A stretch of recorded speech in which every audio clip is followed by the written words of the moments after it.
just living the dream under this southern sky. It's where stories are born and legends never die. Okay, welcome to y'all Legends podcast. I got I don't know what to call him, a special guest. Let's just say he's a different guest than the last one I did. Yeah. Would you have a pastor last time? No, I had a wildlife biologist. Oh, yeah. Yeah, Jonathan Stober. But anyway, Clark and I have been hunting and fishing and doing a lot of gold mining. Yeah, oh yeah. Yeah, don't forget about that. Dog training. Uh-huh. Yeah. But anyway, for several years, and I just asked him to do a little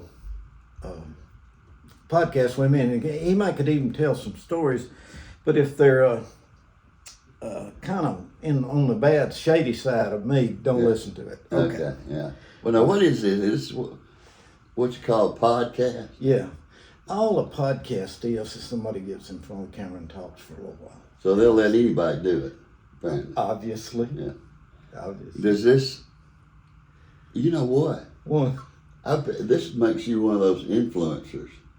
oh, really? Doesn't it? I think it does. Wow. I don't know how to spell that, but I guess You are an influencer. Yeah. You think I am? Yes, sir. If you hadn't, now that's a scary thought. Yes, it is. Because I know the kind of influence you had on me. Oh. You know, go ahead, tell it. Well, you may have heard, but people ask me, he said, "What? How?" I don't know why they would ask me. Yeah, I mean, what would people you ask tell me, them? they say, "How in the world did you start running around with Johnny Ponder?" And I said, "Well, it's like this. I took Johnny on as a ministry, but then I decided I liked his lifestyle, so I guess I would wind up being your ministry." Yeah, that's something else that's pretty scary. Yeah, that's right. Yeah, Absolutely. Okay, I know you got a lot of other stories to tell, so this is your opportunity to vent. To vent about you. Oh, well, I figure that's what it's going to mostly be about, but it doesn't have to be. You know, I don't know what comes to mind. I guess, if something happens one time, it's just interesting. Yeah. If it happens two times, it's quite a coincidence. Yes. And if you let it happen a third time, you're a fool, right? Yeah, 3 or more is. Yeah, I guess the thing, Johnny Ponder, I tell people this, and I say this sincerely. You and Jeff Roberts are the two best turkey hunters I've ever seen anywhere. Oh, yeah. And so I've had the opportunity to go with both of you. You're completely different on the way y'all hunt, but have equal good success. Well, I'm more serious about it. Yeah, Jeff is. Yeah. And I remember typically, this happened twice, and I hadn't let it happen a third time so far. The night before we're being turkey season, I get a phone call that says, "Clark, I roosted a gobbler up in the mountains this afternoon. You want to go get him in the morning?" And I said, "Well, yeah, we'll go up there." Yeah. So we meet, we drive up there and walk a ways. And finally we get to a place, and you whispering like like these guys on TV, you know how they whisper. Yeah. I think those guys kill me. But anyway, he said, "All right, now the turkey is right off the end of the toe of this ridge right here. If you'll go right down there and sit down, he ought to be roosted right in front of it." And I have first 2 times I said, "Well, look, Johnny, it's your turkey. You found him. You go down there, and I'll just go walk somewhere other way." "Oh, no, I want you to have him." And each time I said, "Well, what are you going to do?" And your answer was, "Oh, I don't know. I'm just going to wander off down this way." And so I'm like, "Well, that's nice of him. I guess so." Invariably. Now, maybe it's a coincidence. One of those coincidences I was talking about. Yeah. But both times I went down that ridge, sat down, waited till gobbling time, didn't hear anything, tree up a little bit, nothing. And I'm sitting there thinking, I wonder what happened to that turkey Johnny said rooster down in here. And I'm looking, I said, I hope he didn't, maybe I got too close. By that time, bang! Down the other way, the way you went, I hear a shot. And you come walking up the turkey. Just by sending me where the turkey was, and you just wandering off. Well, there was another turkey. And that's quite a coincidence happening. Yes, it was. 2 times. 2 times. But actually, I can think of 3 times. It probably did. Yeah. I should have never let it happen the 3rd time. One was up there at Sound Man High Point. Yeah. And then the other one was over there off the Kentuck Road. Yeah. And then you remember the time that where all them turkeys was gobbling all around us in the tree. And I told you I'm gonna cut out over yonder and come down that other road. Oh yeah, out there in Lincoln. Yeah. Yeah. Yeah. Yeah. You said, I'm gonna leave these for you. And like, there's about 3 of them gobbling. Yeah. And you said, I'm gonna leave these for you. I said, what? He said, yeah, I'm gonna go down this road going back toward the river and see if I can find something down there. And I'm like, Johnny, y'all stay here. We'll get them. No. You found these, and I had found those myself. Yeah, you did. You found these, you go get them. So I sit there, and the turkeys start flying that tree, and every one of them took off 300 yards and pitched out way out of the pasture. So I'm sitting there, and I start trying to work on them, and I hear, bam! Back over here, wall back up here, and you gone up there and killed one of them. Yeah, and I guess it was one of them that we were on. It flew to you, didn't it? Yeah. So he ran to me. That's like you taking these people squirrel hunting and telling them, if you'll walk around on the other side of that tree, you can kill that squirrel because he's on the other side of that tree. And then when they get over it, let's check squirrel back on your side. We had an old weenie dog. My grandparents did. Me and old Marion be out there. That old dog, tree squirrel now. Yeah. And old pup would have that squirrel tree, and I'd see, I could tell that old squirrel where he was at, even if I couldn't. Man, that squirrel on the other side of that tree, run around there and kill him. And I can't tell you how many times he did that before we ever caught him. Well, I made that mistake I was talking to you about earlier. I tell you a mistake I only made one time. Is when I took you fishing, let you fish tournament, remember? Oh man, we caught him, didn't we? I did. That was the worst I've ever done on tournament, ever. It was your good luck charm. It was a long day. And cold too. You asked me later, said yeah, it was like 15 degrees when we started. And you said, I know you haven't been calling me fish with you anymore. Remember that? Yeah. And I told him, I said, Johnny, let me tell you why that is. Why? You talk too much. I'm sitting there trying to figure out what we need to do next. And you're going, hey Clark, you remember that time we were up there on such and such? Yeah, Johnny, but let's not relive it at the moment. Let's try to figure out how we can catch the fish. I do remember you calling me one night and said, you want to fish a tournament with me in the morning? And I asked you, said, what, did the first 27 turn you down? That's right, and it was about like that. I was at the bottom of the barrel. Most of our comings and goings have been either turkey hunting or doing stuff. Yeah, outside. just doing stuff. Yeah, doing stuff. And we're referred to by your daughter as your high school friend. I said, what are you doing? I said, I'm fixing to meet Johnny and Coy and we're going to go do something. She said, oh, your high school friends. She had a good point. That'd be about right. That'd be about right. Oh, Coy. Yeah. I still see Bubba. I told Bubba I was going to do a podcast with you. You know, he's the one that went with us to see Coy. Yeah. Before he passed away. We met him there at Riverside. And I said, I'm gonna film Clark this week, and he said, "Man, I can't wait for this one." And I said, "Well, it won't be as interesting as you got to soft it real heavy now." I mean, this is for publication here. Yes. So I can't really. You can't dive into it. No, that's right. Well, neither can I. No, well, no, well, you're right. That's why That's why I don't ever show up on that radio show. Well, you all I don't trust you. We just as docile on that as we are on this. Yeah. Right. Now, with DK's there, I can't promise anything. I can't imagine what he'd say. You ought to have been there with us today when we had that Miss Alabama volunteer there. Boy. I bet. Talking about DK, we were cooking some turkey breast out at your place. I don't know if you remember. One night DK was there, and there's a friend of mine there, a young man that was dating a lady. Mm-hmm. And DK was going on and on and on, and just junk. And he started giving the guy dating advice. Oh, yeah, he's a good one for that. I said, here's what you really need to, who better than DK to get how to deal with women advice? I'm just look at him. Yeah. I remember, and this is so true, one year at the end of the season,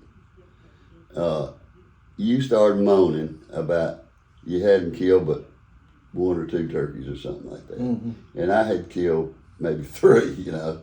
And so I had 2 places where I knew there was gobblers. I said, well, okay, come on, you can go with me in the morning. And I know a turkey, he may not respond to calling, but he's going to, but 2 ways he's going to leave a roost. And you're going to be on one of them, I'm going to be on the other. Out in Lincoln, remember? Now, you went to the most likely one. No. You admitted to that. No, the second morning I did that. The first morning, Oh, okay. I said, I put you in the place I thought he was most likely to go.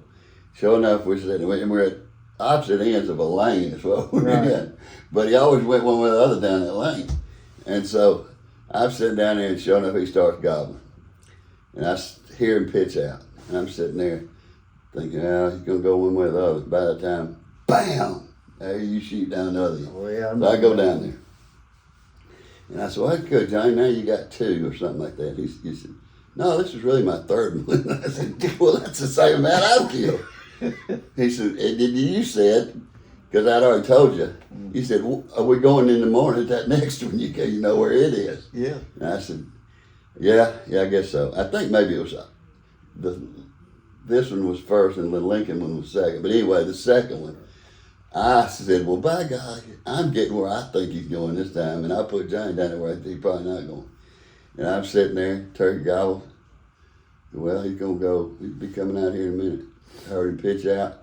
I'm sitting there thinking, he's probably coming this way. And I'm looking for him. I'm not moving. I got my gun up. And I hear, bam! Coming. Oh, that was the one that was right down below that was our listening spot there. Yeah. That was at our friend's place, our friend's farm. Yeah. Our friend who he's the funniest guy. You know, he was cutting grass out in front of his house one day. Lives out there on the road that's gets a lot of traffic. And his yard goes all the way down to the road. And so he's riding on a lawnmower. And this car pulls up with a lady in it. And she leans out the window, and he stops, turns the lawnmower off, and looks there. She's not but right there. And she said, sir, would you please tell me what you get for cutting this grass? I guess she's going to think about hiring him. He sat there, he said, oh, I am? The lady that lives here lets me sleep with her. That's just like the old. And the woman said, okay, you'd rather than that to go. And you know, he dresses like a hobo anyway. Right. Well, you're one to talk. Yeah. I wonder why you didn't have those overalls you could pull out it. Well, it's too hot. Yeah. Or would have. Tell the story again. That story I just told you, that's the second funniest story. For some reason, that story just tickles me to death. But one of the first ones is probably what your granddaddy did when the census came to see him. Oh, yeah. I've told that on the radio a few times. Yeah, he was sitting on the porch eating parched peanuts. And like me, he was probably reading his Bible, you know. Yeah. And, he lived way out. Lived way out in nowhere. Yeah. And this car come up. He heard it coming, could hear the gravel popping, and he knew somebody was coming to see him. And the fellow stopped and walked up a trail toward the house. And he got up there and he introduced himself. as so-and-so that worked for the Census Bureau. And Grandpa's sitting there, probably didn't even look up. Yeah. What's the Census Bureau? He said, well, every 10 years or so, the government likes to find out just how many people there are in the United States. And after chewing and swallowing that last peanut, he says, well, fella, I hate you come all this way out here to ask that. He said, I'll be damned if I know. He's driving at that ass Kim. I got no idea. I'm sorry, but I got no idea. Yeah, and that was true. Yeah, he didn't know. I didn't have any idea. They could have been 1 million, or 50 million, or 3,000 million. He wouldn't have. All he needed was as far as that That's road right. ran. That's right. That's right. That was a funny thing about a lot of them old people. They were so focused on what was right in front of them, most of the time. I remember one time my daddy cooked this big old pot of butter beans, and he had a ham hock in there. He got an old smoked ham hock. And the little guy that runs the service station up there, he was telling Daddy, he said, I sure would like to have some of them butter beans. And Daddy said, well, I'll bring you some of them. So later that day, he brought him the whole pot, still had the ham bone and everything in it. And said, I just brought the whole pot to you. Just go ahead and eat the rest of them and throw out what you don't eat. He carried them home. The next day, he brought his pot back all cleaned up, everything, give it to him. Then he said, Carl said, let me tell you something. I don't know if this was okay or not. But he said, we eat what we could off that ham bone and throw the rest of it away. And I didn't know if you wanted us to save it where you could cook another pot of beans with it. And he was just serious as he could be about it. Oh, my goodness. Well, the fella come up and hard, Yeah, and he knew right. that you had to use that bone a bunch of times. He worried about it being wearing out his welcome by That's right. eating the ham bone. Daddy had a Cadillac. Daddy always liked to have a fancy car. And he had this pretty nice Cadillac, white, if I remember. Well, one day he pulled in there. We had a place up there where we drank coffee. We called it the Knights of the Round Table. We was up there like that, and Daddy come pulling in there in that new Cadillac. It was blue. Wasn't really new, but it was new to him. And he looked at that thing and he said, Carl, what? Why are you in that blue Cadillac? He said, I traded yesterday. He said, well, what in the world was wrong with the one that you had? Daddy said, I had to trade it. The ashtray was full. Yeah. Oh, that was old Bossy that run the little store up there where we all bought gas and everything. And I come in there one day and I was clearing a little field up there where I live. And he told me, he said, you know that new cleared land? He said, yeah. He said, you can't hardly, I said, you can grow anything you want to. He said, what you all do is plant watermelons. And I said, well, I tried it on that other little field when I first cleared it. I said, it just didn't work good. He said, are you kidding me? I said, no. We planted watermelons there. We just thought we was going to make hundreds of them. And said the dadgum vines grew so fast, the ground was so rich, the vines grew so fast, it drug the watermelons off of it. like those darn turkeys Yeah. that corn we tried to plant. Yeah. I remember my uncle told me one time, he said, boy, I know where some turkeys is at. And I said, yeah, let's go up there and get them. He said, I've been walking up that ridge every afternoon throwing out corn. I said, really? He said, yeah, I've been going up there every afternoon. The next day he called me and he said, hey, forget about them turkeys. I said, why? He said, well, I went up that old ridge this afternoon and throwing out that corn. Turned around and come back, and there was about 4 or 5 ducks just shoveling it up as fast as I threw it out. Well, I tell you, turkey hunting's really changed since you and I started. Well, they had to change it because we had educated those turkeys to the point that people I don't know why they think they've got to keep messing with something that's not broke. Yeah. Now, I understand this thing about the population dying off. I can understand that we're probably 15-20% lower on our turkey population now than we were, say, back in the 90s. But I don't think it's got anything to do with hunting seasons. I don't think it's got anything to do with anything except droughts and land use and raptors, predators, Well, and the decoys.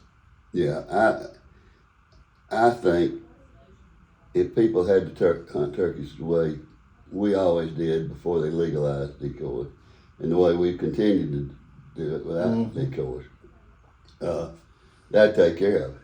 I think that's the reason. Probably is. It's just too easy. It's not fair for the turkeys. No, it's not.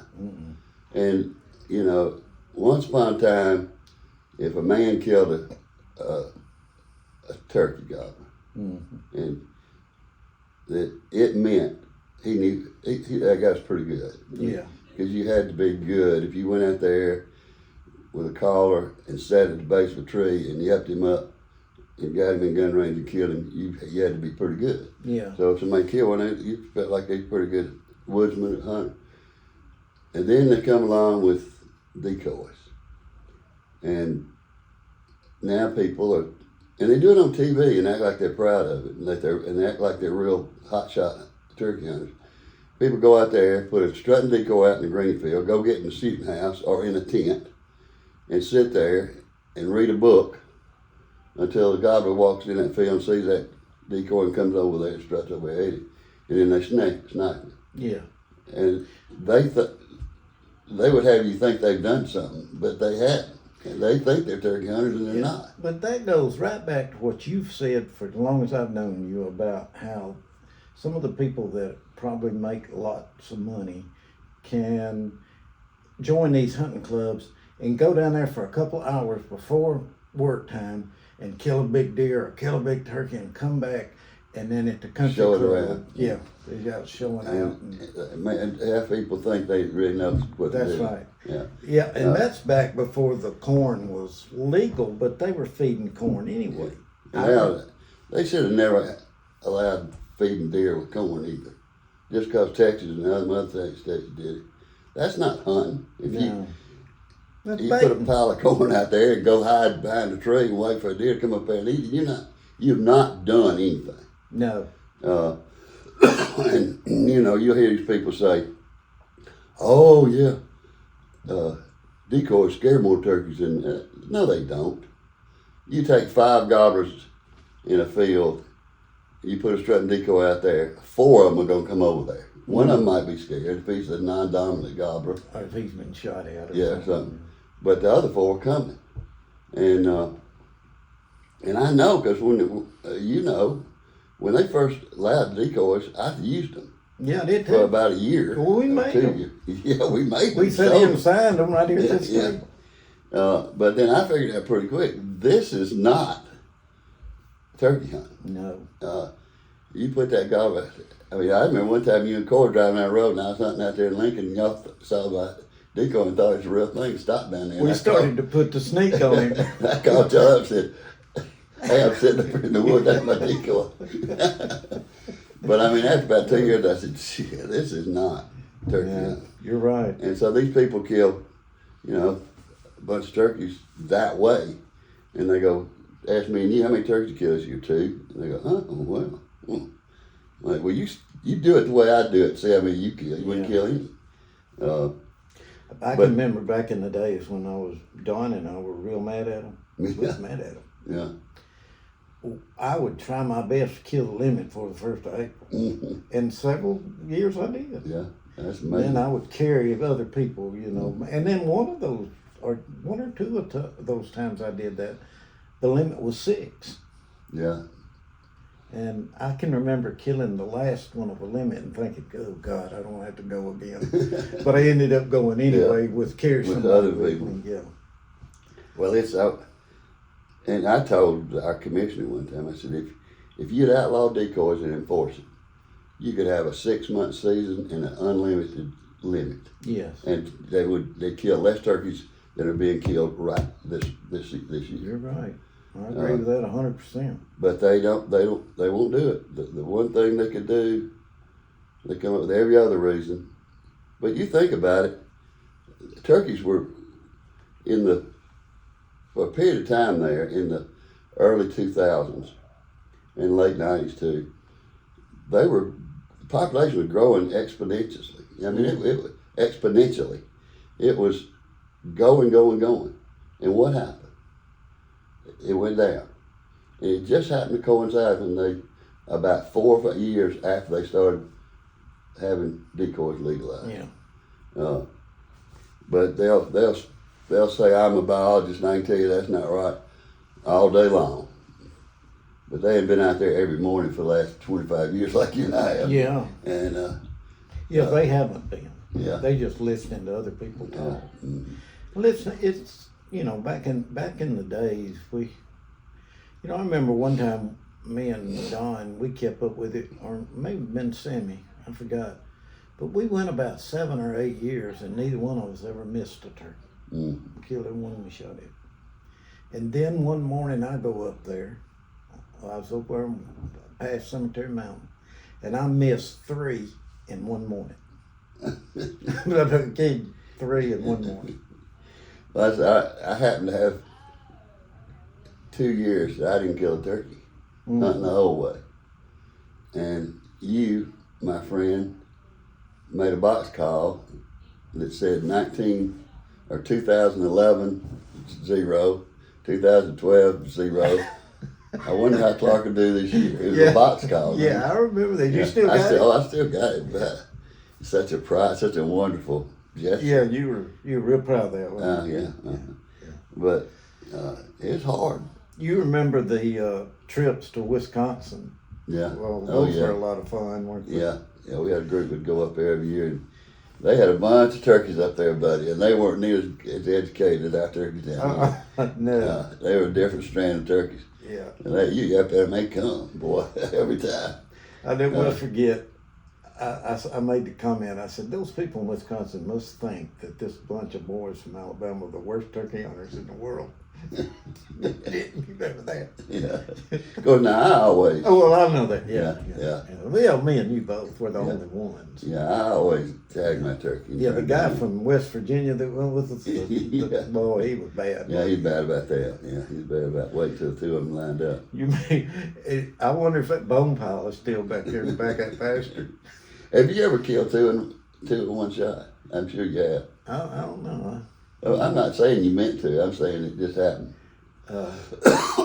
Well, if you'd give me a few weeks, let me research my memory. I'll see if I can come up with it. I've done it twice, and both times I had no idea that other guy was there. I just walked at. Well, I say I have. I did it once, and then I took a guy, Chip Hazelrig, the guy that put the plaque up at the Birmingham Zoo. Yeah. Me and Alex Jones. Yeah. He donated the money for a wild turkey exhibit.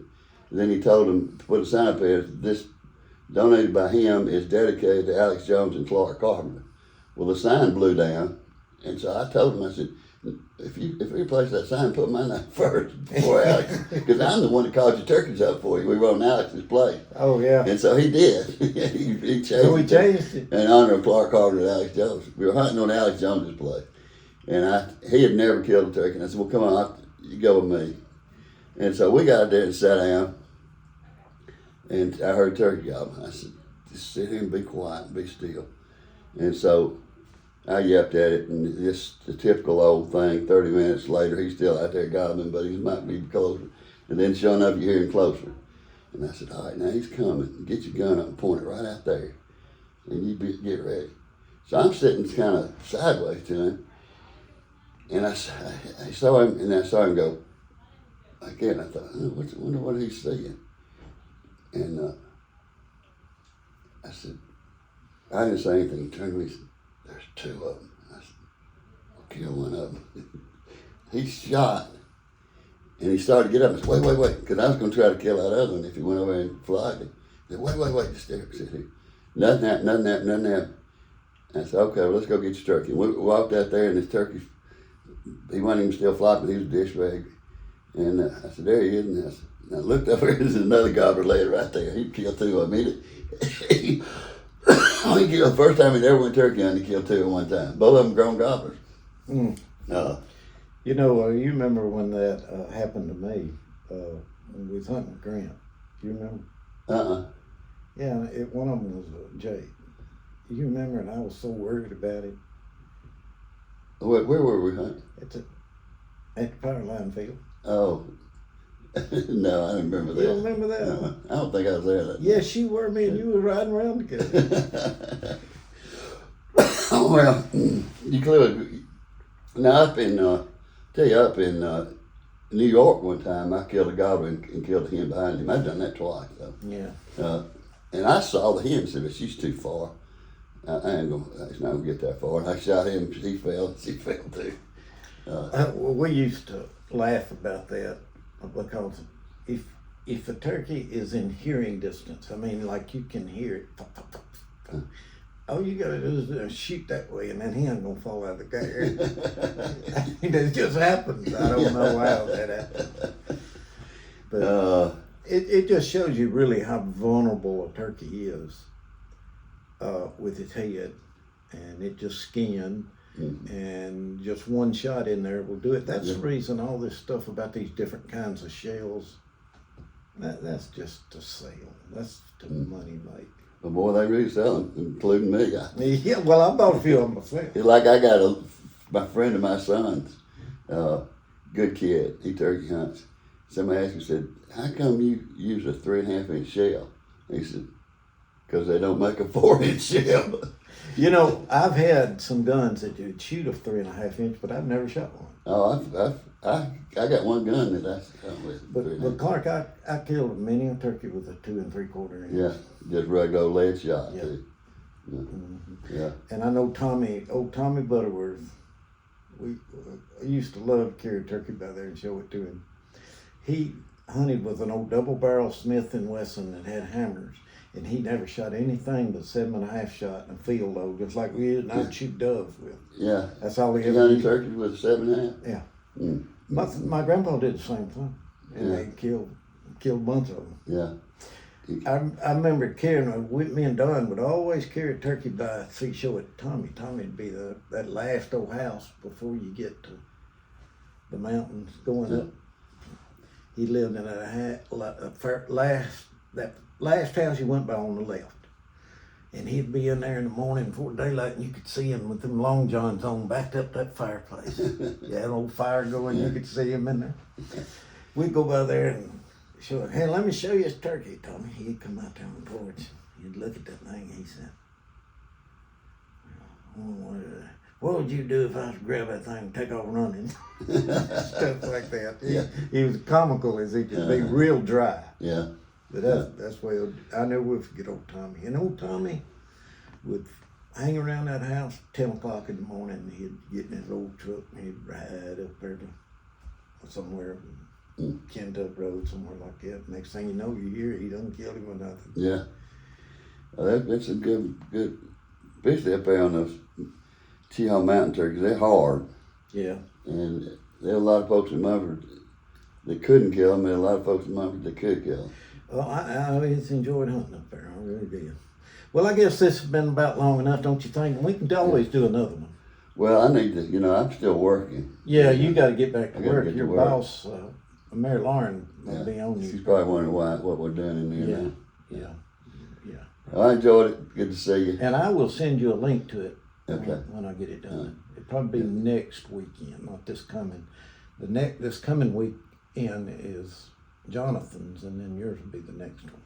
Well, you just keep this up, and you might just get discovered. Discovered, yeah. Mm-hmm. Yeah, well, remember that time I carried my banjo and went to Nashville, sat around on the street corner, with a little old cup out there. Mm. Yeah. Yeah, it didn't work out for you. No, it didn't. All right, buddy. Thanks a lot. All right. To Munford our home and all its glory on display. to the Cheehaw legends that'll never fade away.